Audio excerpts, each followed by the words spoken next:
ду ҳуҷрагае ки мо гуфтем шумо метавонед ба се ҳуҷрага табдил диҳед. ҳозир ман ба шумо мефаҳмонам чӣ тавр. ин якум ҳуҷраи мо аст. бубинед чӣ хел ҳуҷраи кушоду бар ҳаво.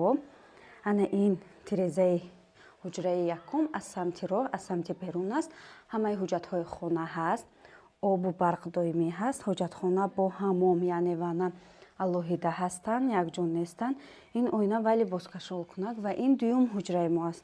дар дуюм ҳуҷраи мо як дари иловагӣ ҳаст. ин дар ба самти айвон яъне балкон аст. инчунин оби гарм отопление ҳам ҳаст ва инҷо бошад ҳаммом ва инаш бошад ҳоҷатхона. мо гуфтем шумо метавонед ин ду ҳуҷрагаро ба се ҳуҷрага табдил диҳед. ошхона, ана ҳамин ошхонаро шумо метавонед ба як ҳуҷраи дигар табдил диҳед, зеро ошхонаро ба айвон кӯчондан, ба айвон аст, яъне ба балкон.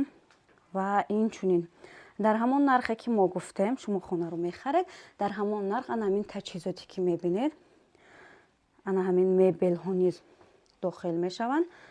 ин айвон аст. дар зери айвон 10 квадрат таҳхона ҳаст ва ана ин дари иловагӣ ки мо нишон додем аз ҳуҷраи дуюм ба самти айвон аст. хона 670 000 сомонӣ аст. инҷо маҳаллаи 102-юми шаҳри Душанбе мебошад. дар наздикии хона боғча ва мактаб низ ҳаст. хона дар наздикии корхонаи Лазоли ва ё корхонаи макаронбарорӣ, инчунин дар наздикии донишгоҳи байналмилалии забонҳои хориҷии Тоҷикистон ба номи Сотим Улуғзода буда, аз он ҷо хатсайрҳои 48 ва 22 мегузарад.